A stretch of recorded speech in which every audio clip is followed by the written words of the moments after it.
Hello everyone, welcome back to our channel. सोचिए आप सुबह उठते ही न्यूज़ देखते हैं और सामने लिखा होता है अहमदाबाद में विमान क्रैश, 241 लोगों की मौत। क्या आप चौंकते नहीं, डरते नहीं? अब जरा सोचिए, ये कोई पहली बार नहीं हुआ है।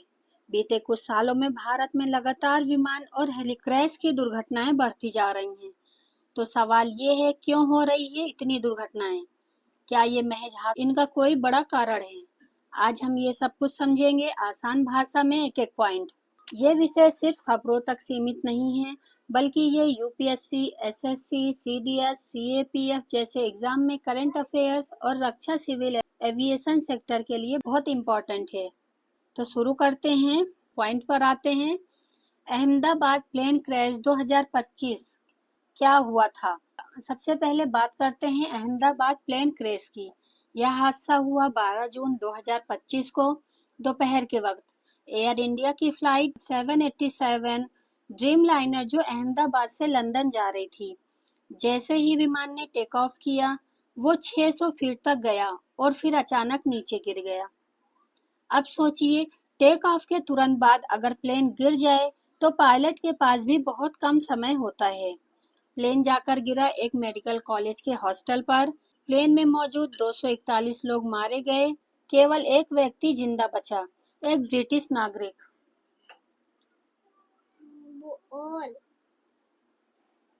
हॉस्टल में भी करीब 20 लोगों की मौत, कुल मिलाकर लगभग 260 से ज्यादा लोगों की जान चली गई। पिछले कुछ बड़े अब जरा पीछे भी देखिए, तो यह कोई पहला हादसा नहीं है। 2021 में सीडीएस बिपिन रावत का हेलीकॉप्टर क्रैश, इसमें 13 लोगों की मौत हो गई। 2023 में आर्मी का चीता हेलीकॉप्टर क्रैश, इसमें 2 अफसर मारे गए। 2024 में मिजोरम में आईएफ प्लेन क्रैश और अब 2025 में अहमदाबाद में इतनी बड़ी दुर्घटना। यानी ये सिलसिला रुकी। विमान दुर्घटनाएं क्यों हो रही है?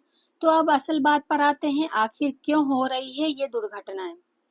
तकनीकी पुराने जहाज ठीक से मेंटेन नहीं किए गए, कई बार छोटे छोटे पार्ट समय पर नहीं बदले जाते। अहमदाबाद क्रैश में भी ब्लैक बॉक्स से पता चला कि इंजन अलर्ट मिला था। मानव त्रुटि, पायलट कभी कभी थकावट में उड़ान भरते हैं, प्रेशर में निर्णय लेते हैं, ट्रेनिंग पूरी नहीं। क्या मौसम की खराबी थी? ऊंचाई पर हवा की दिशा अचानक बदल जाती है, घना कोहरा, बारिश, जिससे कंट्रोल में दिक्कत होती है। एयर ट्रैफिक कंट्रोल की गलती, गलत दिशा में भेज देना, संकेतों का ठीक से जवाब न देना। प्राइवेट ट्रेनिंग स्कूल्स की लापरवाही, कई छोटे ट्रेनी प्लेन तो 25 से 30 साल पुराने हैं। न पायलट्स का अनुभव, न विमान की क्वालिटी।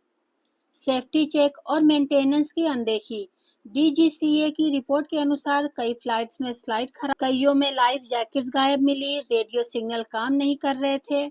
डीजीसीए और जांच एजेंसी की भूमिका। डीजीसी यानी directorate general of civil aviation, देश की फ्लाइट सेफ्टी देखने वाली एजेंसी है। इसने एयर इंडिया को पहले भी नोटिस दिए थे कि इमरजेंसी इक्विपमेंट में गड़बड़ी है, क्रू को पूरी ट्रेनिंग नहीं दी गई। अब सवाल ये है, अगर पहले से इन चीजों की जानकारी थी तो क्यों नहीं रोकी गई? जांच एजेंसी काम तो करती है, पर रिपोर्ट 6 से 8 महीने बाद आती है, तब तक लोग भूल जाते हैं। अब तक क्या कदम उठाए गए हैं? अहमदाबाद क्रैश के बाद अब तक क्या कदम उठाए गए हैं? ब्लैक बॉक्स दिल्ली भेजा गया, इंटरनेशनल एजेंसी को बुलाया गया, यूके और यूएस से। डीजीसीए ने ट्रेनिंग रिकॉर्ड्स, मेंटेनेंस फाइल्स मांगी, एयर इंडिया अधिकारियों को सस्पेंड किया गया। पर क्या ये अगर समय पर सेफ्टी चेक होता तो शायद इतनी जाने न। इसके क्या समाधान हो सकते हैं? हम केवल सवाल नहीं करेंगे, इसका समाधान भी सुझाएंगे। तो सभी पुराने विमानों की अनिवार्य, हर पायलट की नियमित ट्रेनिंग और रिफ्रेशर कोर्स, फ्लाइट से पहले सख्त चेकलिस्ट, बिना पूरा किए उड़ान न मिले।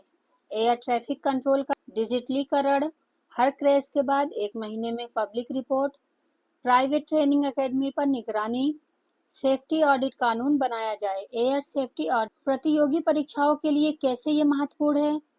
तो अब बात करते हैं यूपीएससी, एसएससी, डिफेंस एग्जाम्स की तैयारी करने वालों। इनमें आपसे ऐसे प्रश्न पूछे जाते हैं। डीजीसीए का कार्य डीजीसीए का कार्य विमान उड़ान सुरक्षा की निगरानी करना है। नेक्स्ट बढ़ते हैं, ब्लैक बॉक्स क्या रिकॉर्ड करता है? ब्लैक बॉक्स क्या रिकॉर्ड करता है? किसी को इसका आंसर पता है तो कमेंट में बताइए। ब्लैक बॉक्स पायलट की आवाज और फ्लाइट डेटा रिकॉर्ड करता है। Next question, Vipin Rawat helicopter crash का मुख्य कारण क्या था? विपिन रावत हेलीकॉप्टर क्रैश का मुख्य कारण मौसम की खराबी था। यानी ये सब बातें करंट अफेयर्स और जनरल अवेयरनेस में काम आएगी। दोस्तों, विमान दुर्घटनाएं सिर्फ न्यूज नहीं होती, वो सैकड़ों परिवारों की जिंदगी बदल देती है। अगर हम इनके पीछे का कारण तो हम जिम्मेदार नागरिक बन पाएंगे। तो दोस्तों, एक हादसा सिर्फ चंद सेकंड में होता है, लेकिन वो कई जिंदगियां बदल देता है। अगर हम समय रहते सीखें, सिस्टम सुधारें, तो शायद अगली बार कोई हादसा ना हो। आप और मैं दोनों की जिम्मेदारी बनती है कि हम जागरूक रहें, और जो लोग सरकारी सेवाओं में जाने की तैयारी कर रहे हैं, उन्हें इन घटनाओं की जड़ तक समझना जरूरी है। यही जानकारी आपको परीक्षा में सफल बनाएगी और एक बेहतर नागरिक भी। अगर ये वीडियो आपको हेल्पफुल लगी हो तो इसे अपने दोस्तों के साथ जरूर शेयर करें। और हाँ, अगली बार जब कोई विमान हादसे की खबर आए तो सिर्फ अफसोस मत कीजिए, समझिए, सवाल उठाइए, ताकि अगली पीढ़ी की उड़ान भी सुरक्षित हो।